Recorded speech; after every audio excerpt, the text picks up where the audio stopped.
पता है आज का जो सेशन है वो मेरे हार्ट के बहुत क्लोज है। वो है नी पेन पे।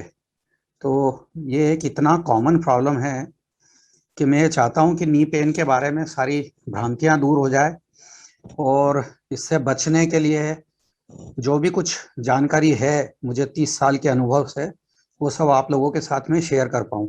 मेरी टॉक जो है वो मोस्टली हिंदी में रहेगी, क्योंकि हमारे यहाँ पे सब लोग इसको समझते हैं और मेरे लिए भी बहुत आसान होता है आप सब लोगों को ये सिंपल लैंग्वेज में समझा पाना। तो सबसे पहले मैं जो शुरुआत करूंगा, आपको ये बताऊंगा कि नी पेन इतना ज़्यादा कॉमन क्यों हो चुका है आजकल।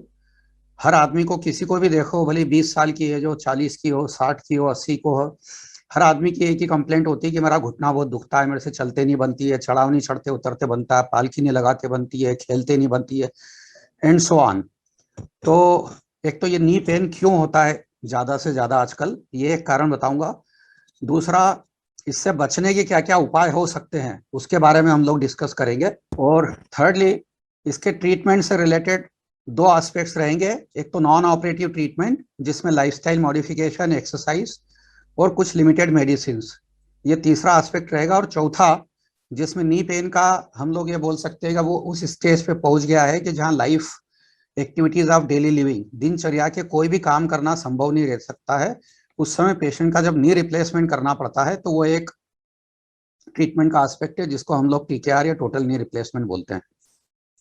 तो मैं आपका अधिक से अधिक समय जो है वो यूज हो, इसलिए स्ट्रेट अवे मैं ये शुरू करता हूँ। ये जो पहली स्क्रीन है मेरी, जैसा कि ये पहली स्लाइड है, इसमें अलग अलग जगह बताया है कि इसमें घुटने में दर्द कहाँ। इंटीरियर नी पेन सबसे कॉमन जिसको बोलते हैं, फिर घुटने के अंदर की तरफ, घुटने के पीछे, ये घुटने की कॉमन जगह है। स्क्रीन के राइट साइड पे ये घुटने की एक पिक्चर दी हुई है अंदर की। ये मेरे कुछ पिक्चर्स हैं जो ऑपरेशन थिएटर में लिए हुए हैं। ये मेरा एक प्रोफेशनल प्रोफाइल है।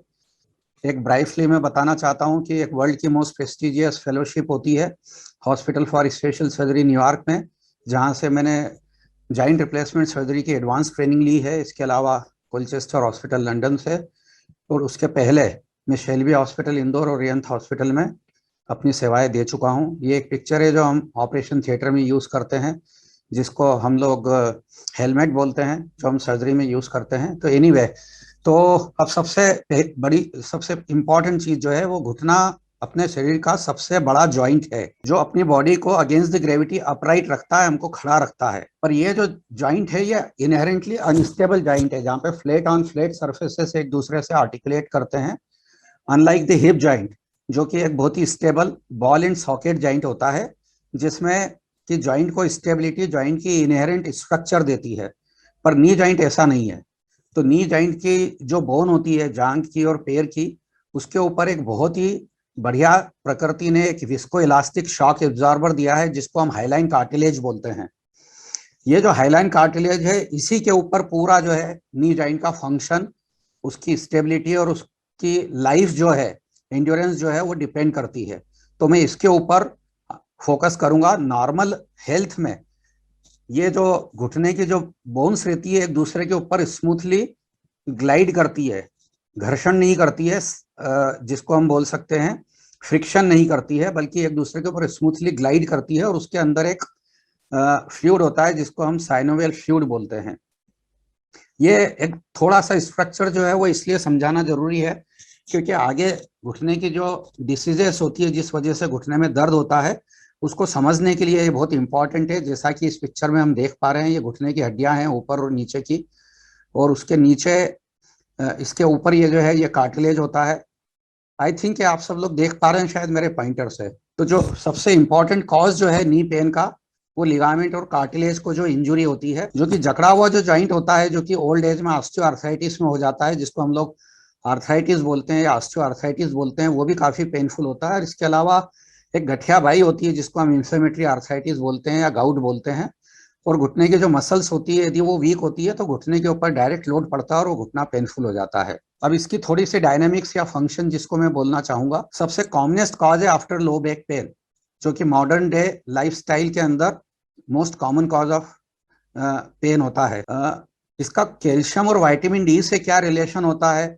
कुछ दवाइयां आती है जिसको ग्लूकोजामिन या कोंड्राइटिन सल्फेट बोलते हैं, जॉइंट का जो ऑयल होता है ल्यूब्रिकेशन के लिए उसका क्या रोल है, और घुटने का दर्द कैसे डेवलप होता है और इसको कैसे रोका जा सकता है, अपन इसके बारे में आगे चर्चा करते हैं। तो घुटने की सबसे अच्छी एक्सरसाइजेस कौन सी होती है, घुटना जल्दी क्यों घिसता है और इसको कैसे रोका जा सकता है, घुटने का मेनिस्कस क्या होता है, कार्टिलेज क्या होता है, घुटने के लिए डूज एंड डोंट्स क्या है, जो कि हम घुटने के लिए रोजमर्रा की जिंदगी में हमें क्या करना चाहिए और क्या नहीं करना चाहिए, और ओबेसिटी जो है वो घुटने को कैसे अफेक्ट करती है और इसको कैसे हमारे नी के फंक्शन को अफेक्ट करती है। तो जैसे कुछ मिसकंसेप्शंस या मिथ्स है, भ्रांतियां हैं जिसको हम बोल सकते हैं कि हम ज्यादा चलते हैं तो घुटना ज्यादा घिसेगा, ये एब्सोल्युटली गलत है। अधिकतर डॉक्टर्स भी पेशेंट को ये बोलते हैं ज्यादा मत चलना नहीं तो घुटना घिस जाएगा, जबकि हकीकत इससे उल्टी है। हम जितना ज्यादा चलते हैं हमारे घुटने की मांसपेशियां जो है वो बॉडी वेट से लोड होती है डायनामिकली, वो हमारे नी जॉइंट की मोटर है जो उसको सपोर्ट करती है, और उससे जो कार्टिलेज है उसकी हीलिंग होती है। इसलिए चलना जो है वो घुटने की हेल्थ के लिए सबसे ज्यादा फायदेमंद होता है। इसीलिए टहलना या चलना जिसको हम बोलते हैं वो हमारे घुटने की हेल्थ के लिए सबसे ज्यादा इंपॉर्टेंट है। कैल्शियम और विटामिन डी की कमी से घुटना डैमेज हो जाता है, ये एब्सोल्युटली गलत है। ये घुटने की हेल्थ के लिए इंपॉर्टेंट है, पर सिर्फ कैल्शियम से या विटामिन डी से घुटना बच जाता है ऐसा बिल्कुल भी नहीं। घुटने के अंदर जो ऑयल होता है वो सूख जाता है, इसकी वजह से घुटना डैमेज हो जाता है, ये भी एब्सोल्युटली गलत है। घुटने के बीच में जो गैप होती है उसकी वजह से घुटना जो है वो डैमेज हो जाता है, एब्सोल्युटली गलत है। आर्थराइटिस, घुटना सूज जाता है, वो इनक्योरेबल डिसीज है, एब्सोल्युटली रॉन्ग है। 100% क्यूरेबल और ट्रीटेबल डिसीज है। ट्रेडमिल के ऊपर चलने से घुटना जो है वो घिस जाता है, एब्सोल्यूट भ्रांति है। ट्रेडमिल पे चलना और किसी भी हार्ड सरफेस पे चलना इक्विवेलेंट होता है। नी का जो कार्टिलेज होता है या गद्दी जो होती है वो रिपेयरेबल नहीं है, एब्सोल्युटली रॉन्ग है। यदि हम हेल्दी लाइफस्टाइल और कुछ हेल्दी चीजें यदि करते हैं तो कार्टिलेज रिपेयरेबल होता है। Stiff deform joints are always painful, ये सच है। इसीलिए हमको अपने घुटने को सपल या चंचल रखना चाहिए ताकि वो घुटना जो है आपका अच्छे से फंक्शन करे। तो अब नॉर्मल घुटना काम कैसे करता है, जैसा कि मैंने बताया घुटने की जो हड्डियां रहती है, हड्डी के ऊपर हड्डी रगड़ खाती है, इससे घुटना पेनफुल होता है। तो प्रकृति ने उसके दोनों एंड्स के ऊपर जो है एक नेचुरल शॉक एब्जॉर्बर दिया है जिसको हम आर्टिकुलर कार्टिलेज बोलते हैं। ये जो आर्टिकुलर कार्टिलेज होते हैं यही हमारे शरीर के बॉडी के शॉक्स और स्ट्रेस और स्ट्रेन को एब्जॉर्ब करता है। जैसे जैसे हमारी एज बढ़ती है तो इसका वियर टियर होता है और कार्टिलेज जो रहता है वो अपने नीचे की हड्डी को एक्सपोज कर देता है और वो हड्डी एक दूसरे के ऊपर रगड़ खाती है और घुटने के अंदर से आवाजें आने लगती है और वो घुटना पेनफुल हो जाता है। कोई भी इंजुरीज होती है बहुत एग्रेसिव, यदि हम स्पोर्ट्स एक्टिविटीज करते हैं या वजन ज्यादा है और घुटने पे लोड ज्यादा आ रहा है तो कार्टिलेज तेजी से जो है वो घिसता है। जब कार्टिलेज के अंदर अलग अलग टाइप की डिसीजेस होती है तो उसको हम आर्थराइटिस बोलते हैं, मतलब पेनफुल जॉइंट। प्रकृति में 110 टाइप की अलग अलग आर्थराइटिस जो है वो डिस्क्राइब्ड है। तो हमारे लाइफस्टाइल जो है वो कैसे अपने घुटने के फंक्शन को अफेक्ट करती है। अभी हम लोग जो पिछले 25-30 साल से जो लाइफस्टाइल जी रहे हैं उसमें ऑटोमेशन है, मतलब हम अधिकतर काम काज जो है आजकल मशीन से या रिमोट से कर रहे हैं। उस वजह से हमारी मसल्स जो है वो बहुत कम लोड होती है, घुटना तेजी से घिसता है। जैसे कि हम लिफ्ट यूज करते हैं, गाड़ी यूज करते हैं, मोबाइल यूज करते हैं, टेलीविजन देखते हैं 8-8 10-10 घंटे बैठ के, मीटिंग्स अटेंड करते हैं या मेट्रो सिटीज के अंदर ट्रेवलिंग के अंदर 3-3 4-4 घंटे लग जाते हैं। ये सारे कारण है जिस वजह से सेडेंट्री लाइफस्टाइल की वजह से आपका घुटना जो है वो तेजी से घिसता है, क्योंकि मसल्स वीक होने लगती है और वजन बढ़ जाता है हमारा। ये एक स्लाइड है जिसके अंदर ये हड्डी दिखाई है और इसके ऊपर ये कार्टिलेज दिखाया है। तो ये जो कार्टिलेज होता है इसका कोई ब्लड सप्लाई नहीं होता, ये एवेस्कुलर स्ट्रक्चर होती है। तो फिर ये जिंदा कैसा रहता है हमारे घुटने के अंदर, इतनी इंपॉर्टेंट स्ट्रक्चर। तो जब हम मूवमेंट करते हैं तो जो अंदर ऑयल होता है, फ्लूइड होता है, उसके अंदर से डिफ्यूजन से ऑक्सीजन और ग्लूकोज जो है ये कार्टिलेज ड्रॉ करता है, इम्बाइब करता है, सोखता है। तो इस कार्टिलेज की लाइफ और हेल्थ जो होती है वो इसी चीज के ऊपर डिपेंड करती है कि हम अपने घुटने को मोबिलाइज करें। एक बार यदि ये कार्टिलेज डैमेज हो जाता है तो वो धीरे धीरे अनरिलेंटलेसली अंदर की जो बोन होती है उसको एक्सपोज कर देता है और उसको हम लोग आर्थराइटिस बोलते हैं। इसके अपोजिट यदि हम हमारे घुटने को बहुत ज्यादा आराम देते हैं और उसका मूवमेंट नहीं करते हैं तो वो जो ऑयल होता है की वजह से ये जो कार्टिलेज है इसको कोई न्यूट्रिशन नहीं मिलता और कार्टिलेज डिजनरेट होकर घुटने को डैमेज कर देता है। इसलिए ये एक बहुत ही बेसिक कंसेप्ट है जो आपको समझना बहुत जरूरी है। एक वो जो कहावत है हम लोगों के लिए वो होती है movement is life, life is movement. तो घुटने की हेल्थ के लिए भी जो है वो कार्टिलेज का न्यूट्रिशन के लिए ये बहुत जरूरी है कि हम मूवमेंट को बराबर रखें। ये कुछ चीजें हैं जिससे मैंने बताने की कोशिश करी कि कार्टिलेज का डीजनरेशन कैसे होता है। जैसे वजन बहुत ज्यादा होता है तो स्ट्रेस आता है, सेडेंटरी लाइफस्टाइल है, जॉइंट का इमोबिलाइजेशन है, जो लोग हम इंजुरी के बात कर देते हैं, या कई बार डॉक्टर्स गलत सलाह दे देते हैं कि आप तो आराम करो नहीं तो घुटना खराब हो जाएगा। फिर जॉइंट की डिफॉर्मिटीज होती है, ओल्ड एज की वजह से बोइंग हो जाती है, गोलाई हो जाती है जॉइंट की, तो एक मैकेनिकल डिसएडवांटेज होता है जब घुटने के ऊपर बहुत ज्यादा लोड आने लगता है। और फिर diseases like diabetes, arthritis, rheumatoid arthritis, gout, ये सब चीजें घुटने को डैमेज करती है। उसका प्रॉपर मेडिकल ट्रीटमेंट होना चाहिए। तो ये सब चीजें हैं जिसकी वजह से घुटना तेजी से घिसता है। अब हम वो चीज देख लेते हैं जिसकी वजह से घुटने की घिसावट स्लो हो जाती है या घुटने का रीजनरेशन जो है वो फास्ट हो जाता है। तो एक तो है रेगुलर एक्सरसाइज, उससे कार्टिलेज का न्यूट्रिशन जो है वो बना रहता है। गुड मसल स्ट्रेंथ जो कि मोबिलिटी से आती है। एक स्टेबल और वेल अलाइंड जॉइंट, इसका मतलब ये होता है कि हमारे जो लिगामेंट्स है, जैसे दरवाजा हमारा हिंजेस के ऊपर टिका रहता है, वैसे ही अपना घुटना जो रहता है उसमें 4 लिगामेंट रहते हैं जो घुटने को चारों दिशाओं में भागने से रोकते हैं अगेंस्ट द ग्रेविटी, क्योंकि वो unstable flat on flat surface है। जैसे ही हम खड़े होते हैं तो अपनी बॉडी जो है घुटने के ऊपर चारों दिशाओं में कहीं भी भागने की कोशिश करती है। उसको रोकने के लिए स्टैटिक स्टेबलाइजर्स होते हैं जिसको हम लिगामेंट बोलते हैं, और डायनेमिक स्टेबलाइजर होते हैं जिसको हम मसल्स बोलते हैं। तो एक स्टेबल ज्वाइंट के लिए बहुत इंपॉर्टेंट है कि हमारा ज्वाइंट जो है उसके लिगामेंट बहुत स्टेबल रहे। अब अच्छी healthy diet, protein, calcium, vitamin D, ये सारी चीजें जो है वो घुटने की कार्टिलेज के रीजनरेशन में हेल्प करती है। तो एक एंटिटी होती है इंटीरियर नी पेन, दूसरी होती है मीडियल साइड अपने घुटने के सामने, एकदम सामने का दर्द, और एक घुटने के अंदर का दर्द। ये दो चीजें बहुत इंपॉर्टेंट है। जैसे मैंने अभी तक के इसमें आपको कार्टिलेज के ऊपर इतना इंपॉर्टेंस बताया था, उतना ही ज्यादा इंपॉर्टेंट है ये दो जगह पे। जो एक एंटीरियर नी पेन होता है उसको हम टेक्निकली बोलते हैं कॉन्ड्रोमलेशिया पटेला। पटेला मतलब नी कैप होता है। उसके कार्टिलेज की सॉफ्टनिंग, मतलब वो कार्टिलेज एकदम सॉफ्ट हो जाता है। यदि आप ये पिक्चर देख पा रहे हैं तो जो नॉर्मल कार्टिलेज होता है ना, वो इतना हाइड्रो इलास्टिक स्टेटिक होता है कि वो हमारे बॉडी के सारे शॉक्स को एब्जॉर्ब करता है। यदि किसी भी वजह से हमारे नी के सामने की कटोरी जो है उसको कंट्रोल करने वाली जो जांग की जो मसल होती है जिसको हम क्वाड्रिसेप्स मसल बोलते हैं, उस मसल का टोन कम होने लगता है तो हमारी जो नी कैप है वो नीचे वाली हड्डी के ऊपर बराबर नहीं घिसती है। ये जो नी कैप है ये नीचे वाली हड्डी के ऊपर ऐसे घिसने लगता है और ये दोनों हड्डी आपस में एक दूसरे के ऊपर रगड़ खाती है। ये यदि आप बीच वाली स्क्रीन पे आप देख रहे हैं तो ये नॉर्मल कार्टिलेज है और ये घिसा हुआ कार्टिलेज। इस कार्टिलेज के ऊपर जो है ये रफ हो गया है, इस पे हड्डी के ऊपर हड्डी रगड़ खा रही है, तो इसको हम बोलते हैं कॉन्ड्रोमलेशिया पटेला। तो इसके लिए करना क्या है हमको, सबसे इंपॉर्टेंट चीज वो है आइसोमेट्रिक क्वाड्रिसेप्स एक्सरसाइज। ये आज के टॉक का one of the most important aspect है। मतलब घुटने घुटने की एक्सरसाइज, ये जो एक्सरसाइज होती है उसमें आपको जांग की जो मसल होती है उसको सीधा रख के टाइट करना है, घुटने को सीधा रखते हुए 10 सेकंड होल्ड करना है और फिर ढीला छोड़ देना है। ऐसी एक्सरसाइज आपको कम से कम 8 से 10 मिनट सुबह शाम करना है और रेगुलर वॉकिंग करना है। सबसे इंपॉर्टेंट चीज है वॉकिंग। यदि हम वॉक करते हैं तो हमारी मसल्स लोड होती है, वो हमारे घुटने को सपोर्ट करती है और घुटने का बॉडी का जो वेट है वो नी ज्वाइंट पे पड़ने के बजाय मसल से एब्जॉर्ब कर लेती है और घुटना हमारा डैमेज होने से बच जाता है। इसको बोलते हैं आइसोमेट्रिक क्वाड्रिसेप्स एक्सरसाइज। ये एक बहुत इंपॉर्टेंट एस्पेक्ट है जो आप सब लोगों को अपने साथ में आज लेके जाना है। ये एक एक्सरसाइज का चार्ट है, इसमें ये जो एक्सरसाइज है 2 नंबर की, ये सबसे ज्यादा इंपॉर्टेंट है, जिसको आइसोमेट्रिक क्वाड्रिसेप्स सेटिंग एक्सरसाइज बोलते हैं, जिसके बारे में मैंने अभी आपको बताया था। आप इसको एक थंब रूल बना के अपने साथ रखो, सुबह शाम 10-10 मिनट। जैसे हम हार्ट और लंग के लिए प्राणायाम करते हैं, सबसे ज्यादा इंपॉर्टेंट है, उसी उसी प्रकार से ये भी सबसे ज्यादा इंपॉर्टेंट है कि 10-10 मिनट हम घुटने की एक्सरसाइज करें। हमारी जो मांसपेशियां है वो हमारी बॉडी वेट को एब्जॉर्ब करे, सपोर्ट करे घुटने को। अब घुटने का जो ऑयल होता है वो क्या करता है, घुटने के सरफेसेस को ल्यूब्रिकेट करता है, उसके फ्रिक्शन को रोकता है। अब ये आर्टिफिशियल ऑयल के, कुछ लोग बोलते हैं कि घुटने का ऑयल जो है वो सूख जाता है तो घुटना खराब हो जाता है। ये सब भ्रांति है। ऑयल का बनना, कम बनना, ज्यादा बनना, ये सब नेचर से कंट्रोल होता है। झिल्ली हमारी सूज जाती है आर्थराइटिस में, गठियाबाई में, तो बहुत ज्यादा ऑयल बनने लगता है और घुटने को डैमेज कर देता है। उसमें कई बार हमको उसके लिए दवाइयां देना पड़ती है और कभी कभी उसको इंजेक्शन से निकालना भी पड़ता है। बहुत ही ज्यादा ओल्ड एज में 70, 80, 90 साल की, 80 से 90 साल की एज में जब नी रिप्लेसमेंट संभव नहीं हो किसी भी वजह से, तो उसमें आर्टिफिशियल नी जॉइंट के इंजेक्शन भी लगाए जाते हैं।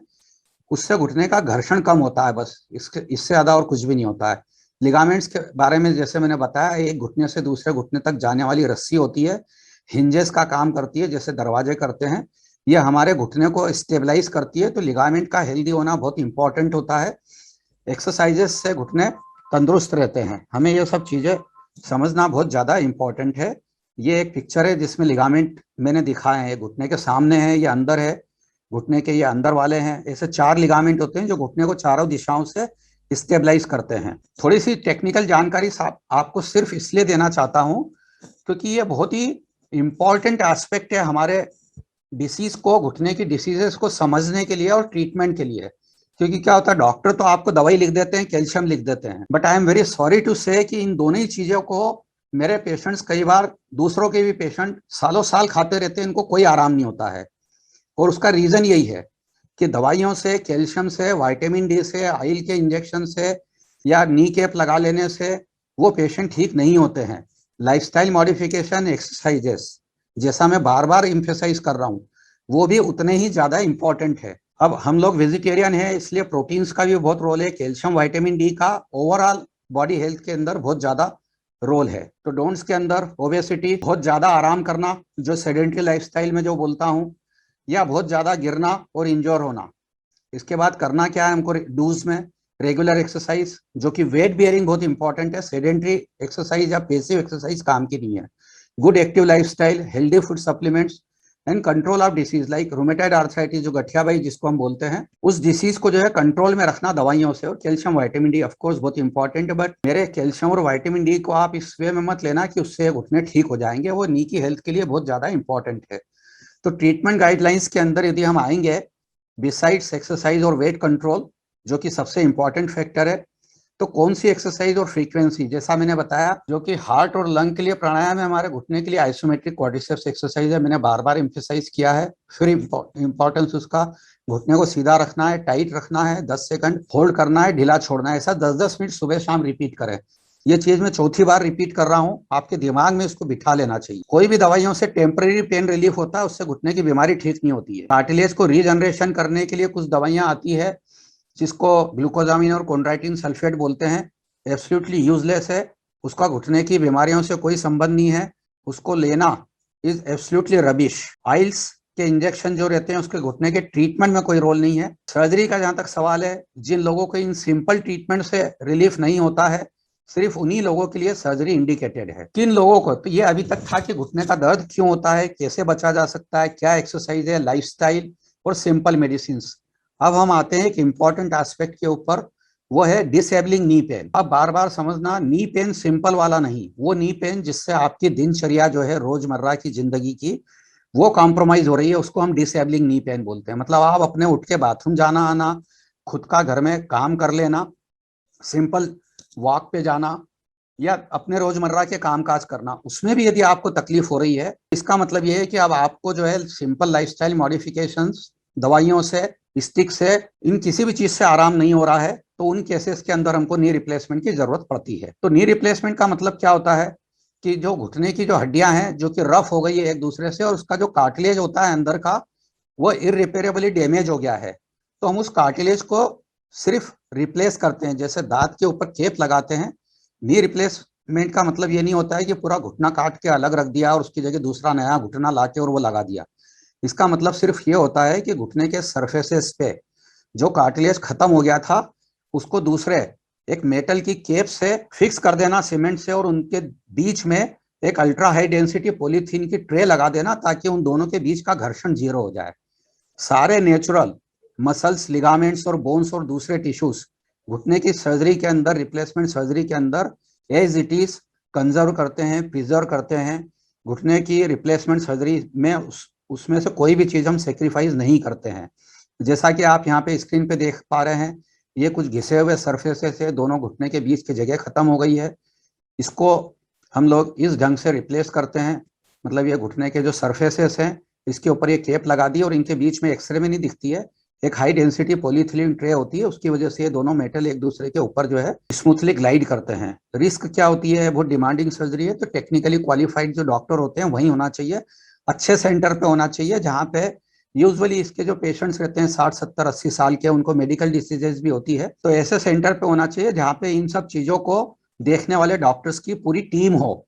ये सिर्फ ये टीम वर्क होता है, जिसमें सर्जन, एनेस्थेटिस्ट, इंटेंसिविस्ट, कार्डियोलॉजिस्ट, सभी लोग जो होते हैं वो उसके अंदर काम करते हैं। ये जैसा आप देख रहे हैं, ये घुटना इतना गोल हो गया है, जिसको बोइंग बोलते हैं। ऐसे लोग जब चलते हैं तो अपने आप को स्टेबलाइज नहीं कर पाते हैं, तो वो साइडवेज स्विंग करके ऐसे ऐसे चलते हैं। ये नी रिप्लेसमेंट करके हमने इसको सीधा कर दिया और ये पेशेंट नेक्स्ट डे से जो है वो चल फिर सकता है। ये इस तरह से अगेन, ये टेढ़ा घुटना था, इसको काट के रीअलाइन करा और ये सीधा हो गया। ये जब हम लोग सर्जरी करते हैं, ये सर्जरी करते समय एक पिक्चर हमने आपने देखा होगा, एक हेलमेट लगाया है। ये बॉडी एग्जॉस्ट सूट्स होते हैं जो हम लोग पहनते हैं, ताकि हमारी हमारी खुद की भी जो सांस है वो पेशेंट के वुंड के ऊपर नहीं गिरना चाहिए और उसको इन्फेक्शन नहीं हो। इसके लिए स्पेशली डिजाइंड होते हैं। काफी चीजें होती है, हेपा फिल्टर लगे होते हैं, ये बॉडी एग्जॉस्ट शूट्स होते हैं जो हम लोग सर्जरी में यूज करते हैं। ये एक बहुत ही सिंपल और रिवार्डिंग सर्जरी होती है टोटल नी रिप्लेसमेंट की। बट जैसा कि मैंने पहले भी बताया, मैं फिर से रिपीट कर रहा हूँ, ये सिर्फ उन्हीं लोगों में कराना चाहिए जिनके नी पेन को हम सिंपल लाइफस्टाइल मॉडिफिकेशन, एक्सरसाइज और सिंपल मेडिसिन से या स्टिक से मैनेज नहीं कर पा रहे हैं।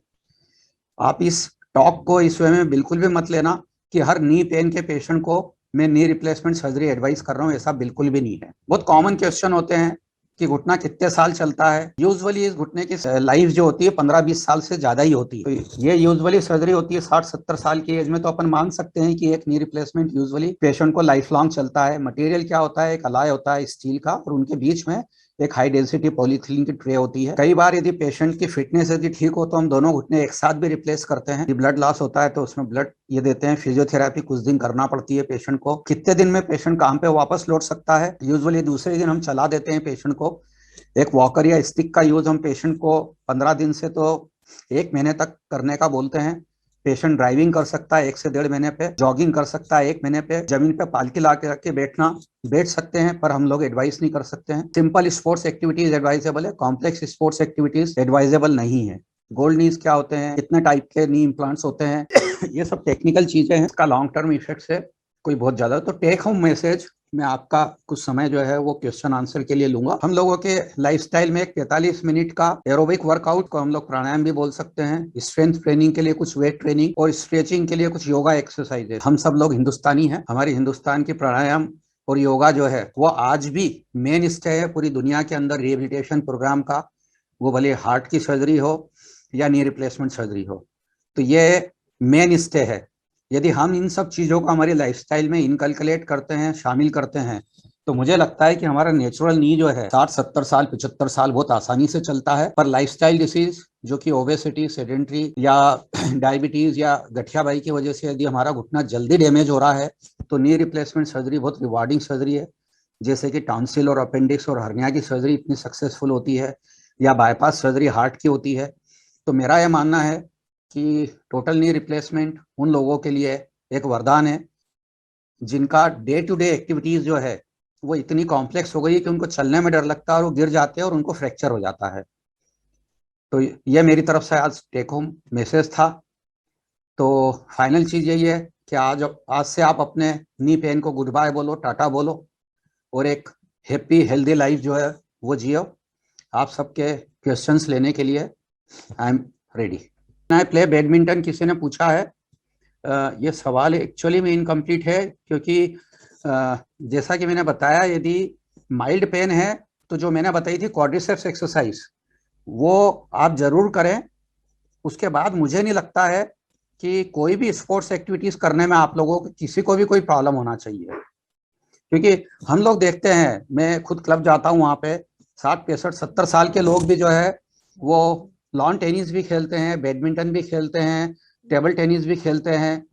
तो sports activity, jogging, running, cycling, swimming किसी भी प्रकार की हो, मुझे नहीं लगता है कि कोई कॉन्ट्रा इंडिकेशन है। यदि कुछ है तो एक एक्सरे करके डॉक्टर को दिखा के उसकी आपको सलाह नमस्कार जरूर सर, है। हाँ मैं पूछना चाह रही थी सर, ये अनुवांशिक भी होता है घुटने का हाँ दर्द जो है, जैसे हाँ, हमारी मैंने मम्मी को है या दादी को है, मतलब हमारे 100% कोई। सही क्वेश्चन है। आंसर बहुत जी सिंपल है। बहुत सारी डिसीजेस जैसा कि हम जानते हैं आजकल वो अनुवांशिक होती है। उनमें से नी पेन स्पेशली लेडीज में है ना, ये थोड़ी जी कॉम्प्लेक्स चीजें हैं, इसलिए मैं इसको शॉर्ट में बता रहा हूँ कि knee pain specially in ladies में ये इनहेरिटेड होता है। यदि लेडीज में है तो उसकी बेटी को हो सकता है, बेटे को भले ही नहीं होगा। तो नी अच्छा पेन का जीन जी होता सर। है, लेडीज टू लेडीज ट्रांसमिट होता है, बट इसका मतलब ये नहीं हुआ कि जेंट्स में हो ही नहीं सकता। लेडीज में इसकी ससेप्टिबिलिटी ज्यादा होती है। वैसे भी हम लोगों के यहाँ ज्यादा इसलिए है क्योंकि प्रेगनेंसी, चाइल्ड बर्थ और बाद में फीडिंग हैबिट, इनकी वजह से लेडीज को ऑस्टियोमेलेशिया, ऑस्टियोपोरोसिस की बीमारी भी बहुत कॉमनली होती है।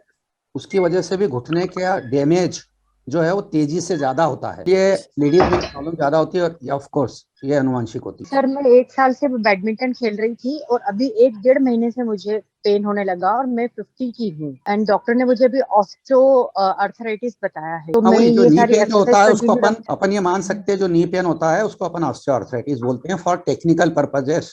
Of course not medically it is correct, पर ये ऑस्टियोआर्थराइटिस की ही अपन बात कर रहे हैं। अभी जितनी भी बात की है उसको अपन हाँ जी। ऑस्टियोआर्थराइटिस बोलते हैं। तो आपको सही बताया होगा नहीं उन्होंने तो एक्सरे सर देख वो के। डॉक्टर ने ब्लड टेस्ट कराया था उसमें, हाँ उसमें कुछ काउंटिंग उनकी आई थी।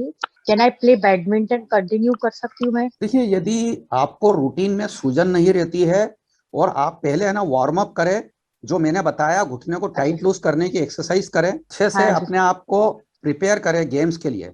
और फिर लो पेस के हाँ साथ, जी। कॉम्पिटिटिव स्पोर्ट्स नहीं, हाँ हाँ। मैं जिसको बोलता हूँ नहीं नहीं रिक्रिएशनल, कॉम्पिटिटिव नहीं। अपने को फिटनेस के लिए हाँ खेलना है तो लो पेस में आप खेलना चालू करें 15-20 हाँ मिनट, जी। और उसको फिर धीरे धीरे बढ़ाएं। और ऑफ कोर्स उसके साथ आपका हाइड्रेशन अच्छा होना चाहिए, प्रोटीन इंटेक होना चाहिए। ये सब चीज जो है प्री रिक्विजिट जो है वो जरूरी है। और यदि ओबेसिटी है तो वेट लॉस के ऊपर भी फोकस करना है। किसी ने एक सवाल पूछा है कि नींद में भी जो है वो नी पेन होता है और दूसरे दिन सुबह सो के उठते हैं जब भी पेन रहता है। ये इसी को हम लोग ऑस्टियोआर्थराइटिस या कंड्रोमलेशिया बोलते हैं, जो मैंने एम्फेसाइज किया था। इसका मतलब अगेन सिंपली यही है कि जब हम लेट जाते हैं या आराम करते हैं, हमारी बॉडी ग्रेविटी के अगेंस्ट में जब लोडेड नहीं होती है तो हमारे थाई की जो मसल्स होती हैं वो हमारे उसका टोन बहुत कम हो जाता है ना। जब हम खड़े रहते हैं तो बॉडी लोडेड रहती है अगेंस्ट द ग्रेविटी, उस मसल्स में टोन होता है तो हमारे घुटने को सपोर्ट करती है। जब हम लेट गए तो उसका टोन कम हो गया, टोन 0 हो गया, अपन मान लीजिए ग्रेड 1 रह गया 5 से।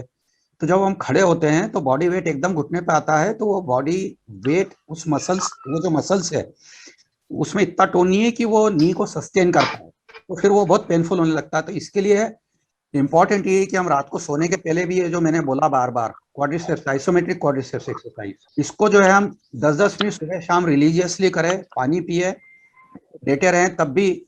यदि हम जग रहे हैं तो उसको घुटने को टाइट लूज करने की एक्सरसाइज करें। आप ये मान के चले कि यदि हम ये आइसोमेट्रिक क्वाड्रिसेप्स एक्सरसाइज कर रहे हैं तो हमारे घुटने की लाइफ डेफिनेटली प्रोलॉन्ग होती है और एक हम हेल्दी पेनलेस लाइफ जो है वो जी सकते हैं। अदिति जी ने एक क्वेश्चन पूछा था, and what is the remedy. तो रेमेडी जैसा मैंने बताया, ये 3-4 चीजें हैं, एक्सरसाइजेस, वेट कंट्रोल, मतलब कई ओबीसी मैं जब हमने खेलती देखा हूँ हुआ है, आपने कई बार देखा सर। होगा, वो टीवी पे एक लड़की आती है भारती, उसको आप देखो, उसके एरोबिक्स हाँ देखो जी। आप, वो जो करती है हम लोग कभी कभी दंग रह जाते हैं कि वो क्या कर रही है। तो उसका रीजन सिर्फ यही है कि फिटनेस, एक्सरसाइज करना बहुत इंपॉर्टेंट है। सर डाइट के बारे में बता दीजिए। डाइट में देखिए बहुत बेसिक, अपन सब इंडियन है तो मैं ज्यादातर यही बात करूंगा कि हमारी जो डाइट होती है वो कार्बोहाइड्रेट रिच डाइट होती है, फेट रिच डाइट होती है, लो प्रोटीन डाइट होती है। तो मैं सिंप्लीफाई करूं तो ऑयल्स और फैट्स होते हैं, तेल और घी वो ज्यादा होता है, शक्कर ज्यादा होती है और प्रोटीन कम होते हैं। इसको हमको रिवर्स करना है। हाई प्रोटीन डाइट, तो वेजिटेरियन, इसमें प्रोटीन काहे में होता है, दालों में होता है, कुछ ग्रेन्स में होता है। इसके बाद चने हैं, मूंग है, आपके मटर है, ड्राई फ्रूट्स हैं, मिल्क एंड मिल्क प्रोडक्ट्स के अंदर पनीर है, दही है, कुछ प्रोटीन सप्लीमेंट्स भी आते हैं, वो भी आप ले सकते हैं। तो प्रोटीन बहुत इंपॉर्टेंट, तो अपने को high protein, low carbohydrate and low fats and oil diet लेना पड़ेगी उसके लिए। कैल्शियम, विटामिन डी की बहुत डेफिशिएंसी रहती है, स्पेशली मैंने देखा है एफ्लुएंट सोसाइटीज में, क्योंकि विटामिन डी एब्जॉर्प्शन बहुत डिबेटेबल है, बहुत हेवी मॉलिक्यूल होता है तो एब्जॉर्ब नहीं होता है। वो हमारी बॉडी के अंदर वही काम करता है जो सीमेंट एक मकान में करता है। कैल्शियम और विटामिन डी बहुत इंपॉर्टेंट है, उसका सप्लीमेंट लेना, भले इंजेक्शन के फॉर्म में ले। विटामिन डी में बहुत डाई हार्ड प्रोपोनेंट हूँ कि विटामिन डी लेना चाहिए। Okay sir, thank you so much sir. एक क्वेश्चन पूछ सकते हो सर? हाँ बिल्कुल। एक पैरों में जैसे रात को नींद में क्रैम्प आता है, तो क्रैम्प आने की वजह भी ये विटामिन डी और कैल्शियम की कमी, या लोग बोलते हैं पानी कम पिया होगा इस वजह से आया है, आते हैं क्रैम्प, देखिए, तो ऐसा कुछ है क्या? क्रैम्प बहुत कॉमन एक सिम्टम्स है और बहुत सारे रीजंस होते हैं। उनमें से एक सबसे कॉमनेस्ट जो 2-3 कारण है उनमें calcium, vitamin D number 1, number 2 diabetes and obesity, number 3 vitamin B12, ये नर्व का टॉनिक होता है, उसकी डेफिशिएंसी से वो होता है। Vitamin E, fat soluble vitamin है, उसकी कमी से भी होता है। तो ये 4 मेन कारण है। फिर भी यदि बना रहता है तो एक 5वां सबसे कॉमनेस्ट काज जो है वो है कमर के अंदर नस का दबना। जो सियाटिक नर्व होती है या दूसरी नर्व्स होती है वो हड्डियों के बीच में दब जाती है। यदि वो दब जाती है तो भी उससे क्रैम्प्स आ सकते हैं। तो ये 5 मेन कारण है, यदि आपने अच्छे से यदि सुना हो तो। Vitamin D, calcium, B12, vitamin E, कमर में नस का दबना, ओबेसिटी और डायबिटीज। तो बहुत सिंपल है उसको असेस करना कि क्या कारण है। आपके जो भी फिजिशियन है उनसे मिल के आप एडवाइस लेके और ये जो भी कारण है इसको यदि एड्रेस करेंगे तो क्रैम्प्स आना बंद हो जाएंगे। एक्सक्यूज मी सर, जब मैं खेलती हूँ तो मैं 1 घंटा भी बैडमिंटन खेलती हूँ, खेलते वक्त मुझे दर्द नहीं होता है, खेलने के बाद दर्द नहीं होता है, रात को नींद में सोते वक्त दर्द होता क्या एज है आपकी? 50। शुगर नहीं है ना? नहीं, शुगर नहीं और ओबेसिटी भी नहीं है, मेरा वेट इतना ओवर वेटेड नहीं हूँ मैं। हाँ, नहीं मुझे तो खेलते वक्त बिल्कुल देखिए, या तो ये हो सकता है कि आप जो खेल रहे हैं उसका पेस बहुत ज्यादा फास्ट है, आपकी बॉडी उतनी ज्यादा एक्स्टम्ड नहीं है इन चीजों को करने के लिए। तो पहले आपको अपनी एक्सरसाइज रूटीन के अंदर 3 चीजों का एक कॉम्बिनेशन यूज करना चाहिए। उसके अंदर stretching exercise, strength training exercise और रेंज ऑफ मोशन एक्सरसाइज, है ना। ये अब ये थोड़ा कॉम्प्लिकेटेड चीजें हैं, बट ये सब चीजें यदि हम करते हैं विथ प्रॉपर डाइट तो एक्सरसाइज करने से तो पेन कम होना चाहिए, खेलने से बढ़ना नहीं चाहिए। यदि वो बढ़ रहा है इसका मतलब उसमें कहीं ना कुछ फॉल्ट है ना। तो ये इन चीजों को एक बार आप देख लें, और हो सकता है विटामिन डी का कभी लेवल नहीं हुआ हो तो एक बार करा के देख लें। सबसे कॉमनेस्ट है वेजिटेरियन लोगों में विटामिन डी और कैल्शियम की कमी, विटामिन ई की कमी, B12 की कमी, और कई बार मसल मास बहुत कम होता है क्योंकि प्रोटीन इंटेक बहुत लो है हमारा। फिर भी यदि कुछ हो तो आप कभी भी आ जाइए, मैं देखता हूँ। थैंक यू सर, आपने बहुत अच्छी जानकारी दी सर। और हमारे गुड इवनिंग सर, एक क्वेरी मेरा भी था। हाँ बोलिए ना। सर एक्चुअली मुझे जानना था, जो ये कमर की नस के बारे में आपने बताया, ये कमर में जो नस दब जाती है, ये कुछ एज स्पेसिफिक होती है क्या? Because I am 35 right now. ये 15 साल की एज से लगा के 80 साल की एज में किसी को भी कहीं भी कभी भी हो सकती है। ये एक पेन जो है सबसे commonest cause of human suffering है। अच्छा, ओके। तो उसमें से भी मैक्सिमम जो कारण है वो डिस्क डिसीज है। बाकी फिर एज के साथ स्पॉन्डिलाइटिस होती है, जैसे घुटने में आर्थराइटिस होती है। तो वो तो एज का वियर एंड टियर प्रोसेस है जो किसी को भी हो सकता है। तीसरा जो सबसे कॉमनेस्ट कॉज है आज के जमाने में, अगेन लाइफस्टाइल और ओबेसिटी। वैसे मुझे ना सर्वाइकल डायग्नोस हो चुका था अभी 2 इयर्स बैक, राइट? बहुत स्टार्टिंग वाला बताया गया था मुझे। लेकिन अभी उसके बाद में मेरा सिजेरियन डिलीवरी हुआ है अभी 4 मंथ बैक, और उसके बाद में मेरा थोड़ा ये जो पेन है, बैक पेन है, वो इतना ज्यादा हो गया कि मैं बेंड होने में मुझे ज्यादा देर में बेंड भी नहीं पा रही, हार्डली 2 मिनट्स में बेंड हो पाती, उसके बाद में आई हैव टू सिट, ज्यादा देर बेंड नहीं हो पाता। बहुत क्या सिंपल सजेस्ट है, करेंगे? बहुत सिंपल है। देखिए, ये जिन लोगों की सर्जरीज होती है पेट की, उन लोगों के मसल्स की टोन बहुत कम हो जाती है। तो जैसा कि मैंने अभी बताया था आपको, हमारे स्पाइन को अपराइट रखने के लिए अगेंस्ट द ग्रेविटी एब्डोमिनल और स्पाइनल मसल्स का टोन जो है वो अच्छा होना बहुत इंपॉर्टेंट है। तो उसके लिए ये सबसे ज्यादा इंपॉर्टेंट है कि पहले हम उन मसल्स को वापस से टोन अप करें, जिसके लिए बेसिक एक्सरसाइज जैसे सिंपल वॉकिंग 10-20 मिनट सुबह शाम वहां से चलना चालू करना पड़ेगा। एक बार जब वो टोन डेवलप होगा तो धीरे धीरे उन एक्सरसाइज को एक्सेलरेट करना पड़ेगा आपको।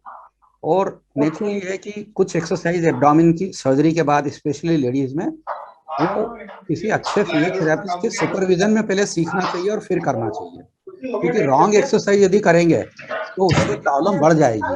रॉन्ग एक्सरसाइज ज्यादा हार्मफुल है बजाय किसी फायदे के।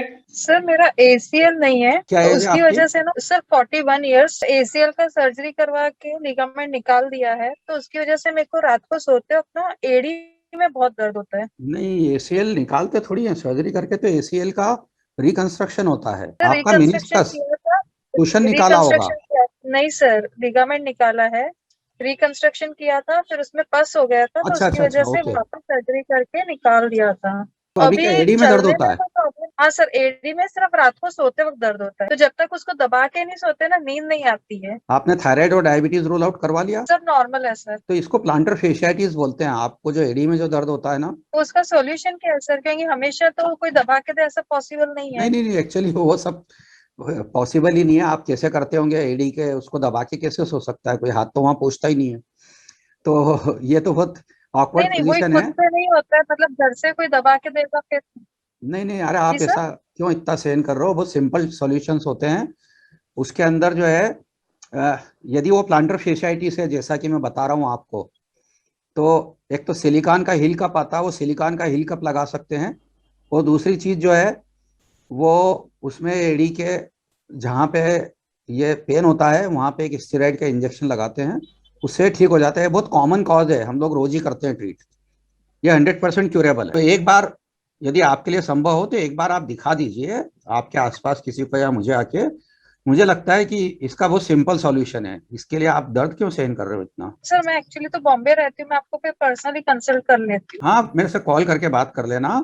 आपके आसपास जो भी फिजिशियन होंगे वो उसमें लोकल स्टेरॉइड का एक इंजेक्शन लगा देंगे, कोई भी लगा सकता है। Orthopaedic surgeon of course, general doctor नहीं लगा पाएंगे, पर कोई भी ऑर्थोपेडिक सर्जन के लिए ये एडी के इसमें इंजेक्शन लगा के उसको ट्रीट करना बहुत बहुत ईजी है। मैं आपसे कुछ पूछना चाहती हूँ। एक्चुअली मुझे लेफ्ट घुटने में कोई प्रॉब्लम नहीं, लेकिन जब मैं ड्राइविंग करती हूँ जी तो 30-40 किलोमीटर तक चलने के बाद मुझे राइट वाले घुटने में थोड़ा सा सेंसेशन शुरू हो जाता है। और जैसे हम ट्रेवल कर रहे हैं लंबे समय के लिए तो हम पैर मोड़ के ही बैठे होते हैं, तो राइट वाले घुटने में कोई एक खास पोजीशन पे जाके मुझे ऐसा लगता है कि अब घुटना मोड़ के नहीं रख सकती हूँ मैं, मुझे पैर लंबा करने की जरूरत है। बिल्कुल। और वो चीज मुझे बहुत पेनफुल लगती है। तो ये क्या हो सकता है मेरे घुटने? ये कॉन्ड्रोमलेशिया पटेला है, जिसके बारे में मैंने बार बार बताया था। जो नी कैप होती है ना, जब हम घुटना मोड़ के बैठते हैं तो नीचे वाली हड्डी के ऊपर बहुत प्रेशर में रहती है। तो उसके अंदर फेमोरोपटेलर जॉइंट, जिसको हम टेक्निकली बोलते हैं, नी जॉइंट में तीन जॉइंट होते हैं। घुटनी सामने नी कैप, एक घुटने के अंदर वाली साइड में जॉइंट होता है और एक बाहर, ऐसे 3 जॉइंट होते हैं एक घुटने में। उसमें सबसे इंपॉर्टेंट जो जॉइंट होता है, या एक इंपॉर्टेंट जॉइंट होता है सामने की तरफ, इंटीरियर नी पेन जिसको मैं बोल रहा था, इसको कॉन्ड्रोमलेशिया पटेला बोलते हैं, जो आपको हो रहा है। जैसा कि मैंने बताया था, यदि आपने शुरू से सुना हो तो, घुटने को टाइट करके जब अपन घर पे रहते हैं 10 मिनट सुबह शाम आइसोमेट्रिक क्वाड्रिसेप्स एक्सरसाइज करना है। घुटने को सीधा रख के टाइट करना है, होल्ड करना है 10 सेकंड और फिर ढीला छोड़ देना। ये जो एक्सरसाइज है घड़ी लगा के 10-10 मिनट सुबह शाम करो और वॉक करो। इसके बाद आप 1 घंटे तो ड्राइविंग के, आप 10 घंटे भी करोगे तो पेन नहीं होगा आपको। मतलब इसका ट्रीटमेंट तो है पॉसिबल ना? ऐसे कोई बहुत बड़ी प्रॉब्लम तो नहीं है ये? नहीं, बिल्कुल भी नहीं है ये इनफैक्ट, जैसा मैंने पहले भी बताया, फिर रिपीट कर रहा हूँ। एक्चुअली मेरे फादर को रही है एक घुटने में प्रॉब्लम, और यही राइट ही था उनका भी पैर, जैसे मेरे राइट में होता है। फादर पे राइट से आपके राइट में नहीं आएगा। पर अपन ये मान के चलो कि आपकी ये जो कंप्लेंट है ना, आपकी ये जो कंप्लेंट है, ये बहुत आराम से जो है वो एड्रेस हो सकती है। हाँ, तो ये मुझे 2-3 साल से हो रहा है, पर बस वो चल रहा है जैसे कि कोरोना के टाइम पे भी ड्राइविंग नहीं कर रहे हैं या कुछ। लेकिन हाँ, एक पोजीशन पे जाके, जैसे मैं यहाँ से देवास तक भी ट्रेवल कर लूं, एक पोजीशन के बाद मुझे ऐसा लगता है कि कार में मुझे ना सेंटर में बैठना है। करो बस, आई एम श्योर कि आपका पेन चला। आप एक्सरसाइज जो मैंने बताई ना, यदि वो आप करेंगे तो आई एम वेरी श्योर कि आपका ये पेन चला जाएगा। ठीक है डॉक्टर साहब, thank you very much. Thank you sir, मैं आपसे पर्सनली आकर मिलूंगी। या एनी टाइम। तो सर बहुत अच्छे से बताया आपने, नहीं, और कभी कुछ कहा तो जरूर आपसे कांटेक्ट भी करूंगी और मिलूंगी।